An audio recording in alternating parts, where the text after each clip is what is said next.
ద్రావిడ రాజ్యాల చక్రవర్తిగా బహుజనుల ప్రతినిధిగా భావించే దశగ్రీవుడు రావణాసురుని వధ కార్యక్రమాన్ని బెల్లంపల్లిలో నిలిపివేయాలని కోరుతూ ఉమ్మడి దళిత సంఘాల ఆధ్వర్యంలో నిరసన కార్యక్రమం నిర్వహించారు. బెల్లంపల్లిలోని అంబేద్కర్ చౌరస్తాలో రావణాసురుని చిత్రపటాన్ని ఏర్పాటు చేశారు. దళిత సంఘాల నాయకులు ఆ చిత్రపటానికి పాలాభిషేకం చేసి తమ నిరసన తెలియజేశారు. రావణాసుర వధ కార్యక్రమాన్ని బెల్లంపల్లి పట్టణంలో అడ్డుకుంటామని ఈ సందర్భంగా వారు స్పష్టం చేశారు. రావణాసురుని తమ సాంస్కృతిక ప్రతినిధిగా భావించే దళిత బహుజన సమాజం మనోభావాలు దెబ్బతినకుండా ఈ కార్యక్రమాన్ని నిలిపివేయాలని వారు డిమాండ్ చేశారు. దళిత సంఘాల అధ్యక్షులు చిలుక రాజనరసు, కంపాల రాజేష్, ప్రధాన కార్యదర్శి గోమాత రాజం, ముఖ్య సలహాదారులు ఉండ్రాల మల్లయ్య, మాస్తమురళి, ఉపాధ్యక్షులు కృష్ణపెల్లి రాజలింగం, ఆకుని రాజ్కుమార్ తదితరులు పాల్గొన్నారు.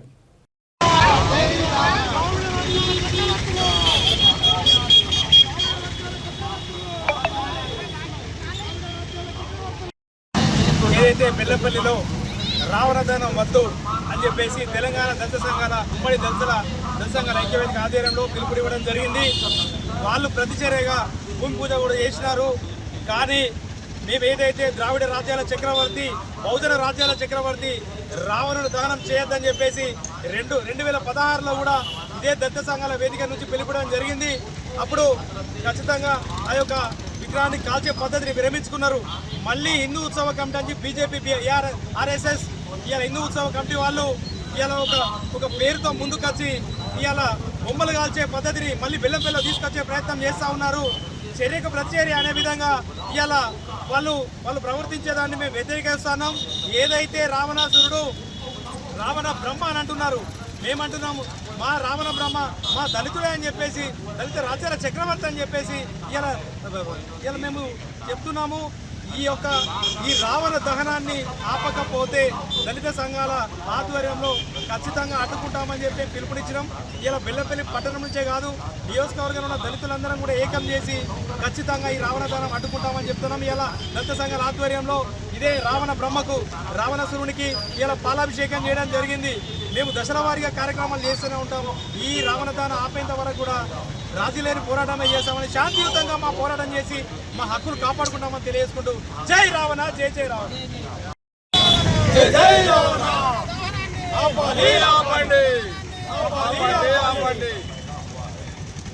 మరి వేల ఏళ్ళుగా ఈ దసరా పేరుతో దశహర అని పదో వ్యక్తిగా పరిగణించి మరి రావణ దహనాన్ని చేస్తున్నది చాలా హేయమైన చర్య అని మా ఉమ్మడి దళిత సంఘాల ఐక్యవేదిక మరి ఖండిస్తూ ఉన్నది.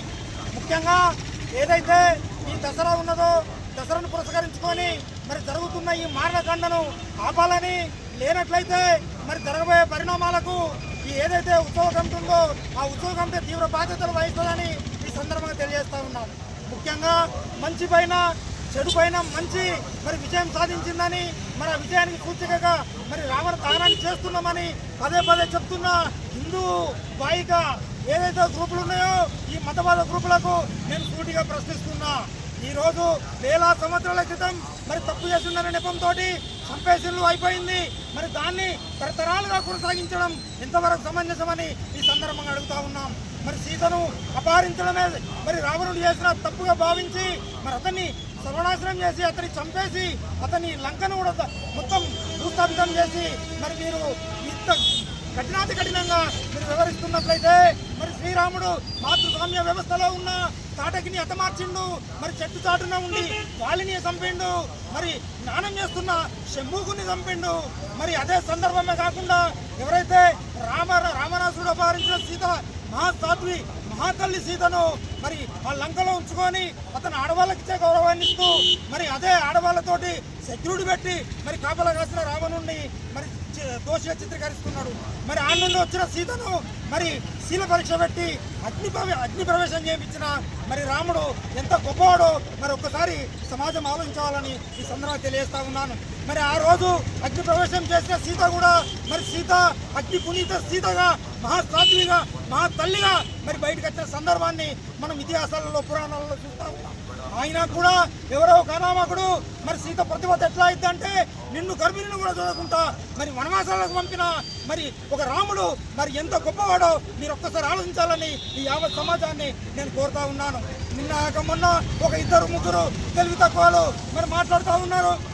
మేము రావణుడైనా ఒక స్త్రీని అపహరిస్తే, ఒక స్త్రీని అవమానపరిస్తే మా విశ్వ హిందూ పరిషత్ కానీ, మా సనాతన ధర్మం కానీ, మా మన ధర్మం కానీ మేము ఆవుకోము కాల్చి వేస్తామని అన్నారు.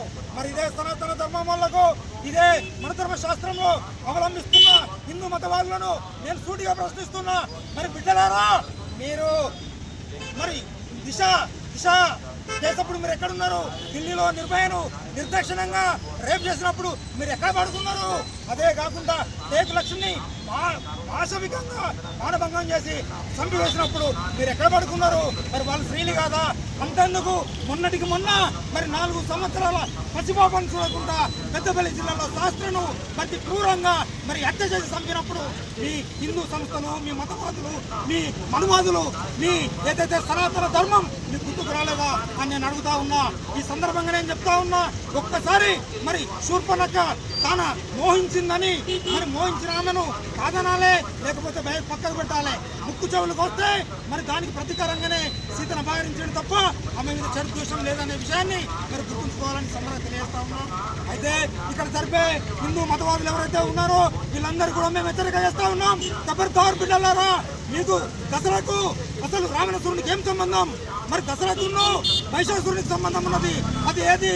ఇతిహాసాలలో పురాణాలలో చూసినట్టయితే మరి దుర్గాదేవి దశావతారాలు ఎత్తి మరి ఆమె దుర్గాదేవి మరి మహిషాసురుని చంపిన తర్వాత దసరా చేసుకున్నారు. మరి ఇక్కడ ఏ కారణం చేత ఈ రావణుని కాల్చుతున్నారు? మీరు సమాధానం చెప్పాల్సిన అవసరం ఉందని ఈ సందర్భంగా మేము అడుగుతా ఉన్నాం.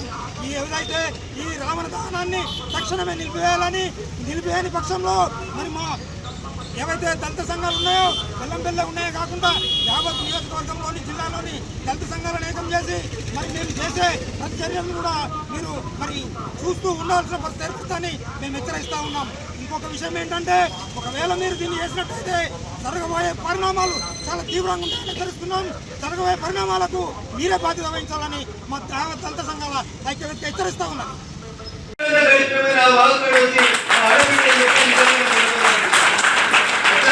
మీకేం కష్టం ఉంది అంటే, నాకు కష్టం వచ్చినప్పుడు మీరు ఎట్లా నిలబడ్డారు అంటే మీ కష్టం వచ్చినప్పుడు నేను ఎట్లా నిలబడాలనేది ఆలోచించి ఈ నియోజకవర్గ డెవలప్మెంట్ కోసం నా గొంతులో శ్వాస ఉన్నంతవరకు ఈ నియోజకవర్గ అభివృద్ధి కోసం పనిచేస్తాను. కాబట్టి దయచేసి ఎప్పుడైనా రగన ఫోన్ ఎత్తలేదు. మేము బ్లడ్ డొనేషన్ క్యాంప్ 100 మందితో చేసినాం. రగన్ వస్తాను రాలేదని మా నాగపురం మనసులో నారాజైనా కొన్నిసార్లు మీరు అర్థం చేసుకోవాలి. దయచేసి పరిస్థితులు సహకరించకపోతే తప్ప, అన్లెస్ అండ్ అంటిల్ నేను రాలేని పరిస్థితి ఉంటే తప్ప 100% ఈ శరీరంలో శ్వాస ఉన్నంతసేపు పార్టీ కార్యక్రమాలన్నింటినీ నీతిగా నిజాయితీగా చేస్తామని, నా గెలుపుకి మీరు ఎంత నీతిగా నిజాయితీగా పనిచేసిరో అంతే గొప్పగా మిమ్మల్ని అందరినీ నాయకులుగా మలుచుతందుకు పనిచేస్తారని చెప్పి ఈ సందర్భంగా తెలియజేస్తూ, ఇంకా చాలా విషయాలు జిఎస్టీ ఇంకా చాలా విషయాలు మాట్లాడాలని ఉన్నప్పటికీ కూడా ఈ మధ్య నర్సాపూర్కి నాకు ఎయిర్పోర్ట్ కి సంబంధం దగ్గరైపోయినట్లు. మొన్నేదో బట్టల షాప్ ఓపెన్ చేసేందుకు వస్తే కూడా ఇక్కడ నుంచి స్ట్రైట్ ఎయిర్పోర్ట్ కి పోవాల్సి వచ్చింది. ఇప్పుడు ఈ కార్యక్రమం ముగిసిన తర్వాత 4 గంటల ఫ్లైట్కి మళ్ళీ బయటికి పోవాల్సినటువంటి అవసరం ఉంది. కాబట్టి జిఎస్టీకి సంబంధించి కానీ, సేవా పక్వాడకి సంబంధించి కానీ, సెప్టెంబర్ 17 నుంచి అక్టోబర్ 2 వరకు నరేంద్ర మోడీ గారి జన్మదినాన్ని సందర్భాన్ని పురస్కరించుకొని పేద ప్రజలకు సేవ చేసే విషయాల్లో కానీ, ప్రతి విషయంలో కానీ భారతీయ జనతా పార్టీ నాయకులమైన మనందరం సమాజానికి మార్గదర్శకులు ఉండాలి. ముందు చూపుతో పనిచేయాలి. స్వలాభాపేక్ష లేకుండా సొసైటీ కోసం మీకు పనిచేస్తే అదేదో సినిమాలో చెప్తారు, మనం ఏది ఇస్తే మనకు అదే తిరిగి వస్తుంది. అంతేనా? మనం ఈ సమాజానికి మంచి చేస్తే తిరిగి సమాజం నుంచి మంచి వస్తుంది అనడానికి సజీవ తారకాలం ఎంపీ రఘునందన్ రావు. అంజనే గారికి సాయం చేసుకుంటూ పోయింది కాబట్టి ఇలా ఏం తెలియని పక్క పరిస్థితులను తీసుకొచ్చి మెదక్ పార్లమెంట్ సభ్యులుగా గెలిపించారు. కాబట్టి మీరు కూడా అట్లే పనిచేయడం నేర్చుకొని కొంచెం ఇగో పని చేయండి. నాకు ఫోన్ చేయలే, నన్ను విలువలేదు, నేను ఫోన్ చేసి ఎత్తలేదు, ఫ్లెక్సీల మీద బొమ్మలు చిన్నగాని దయచి తగ్గిరి. ఇప్పటికే ఎంతమంది ఉన్నాం? సురేష్ అన్న కౌన్సిలర్ 4 మొత్తం ఎంత? 15 6 ఉందా? మరి ఇంకొక 3 గెలిస్తే ఏమైతుంది? 15 ఉన్నాయి. 15 ఉన్నటువంటి నర్సాపూర్ 15 మున్సిపల్ కౌన్సిలర్లలో ఈరోజు భారతీయ జనతా పార్టీ కౌన్సిలర్ల సంఖ్య 6. అవునా? మున్సిపాలిటీ గెలవాలంటే ఎన్ని కావాలి?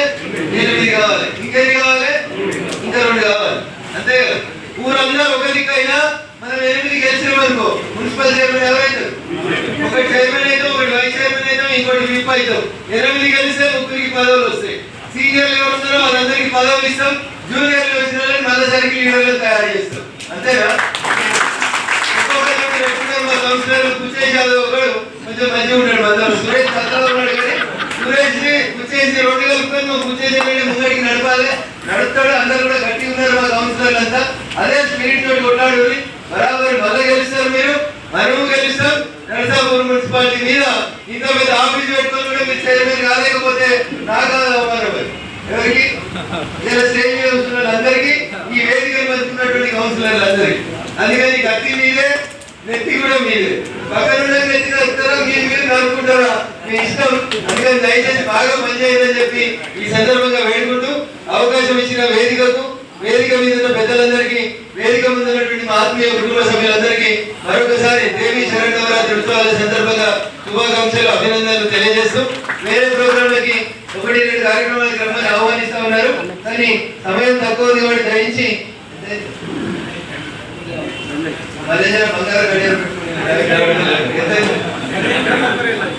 సమయం తక్కువ ఉంది కాబట్టి దయించి అర్థం చేసుకొని నన్ను సెలవు ఇస్తారని చెప్పి భావిస్తూ సెలవు తీసుకుంటా ఉన్నాడు.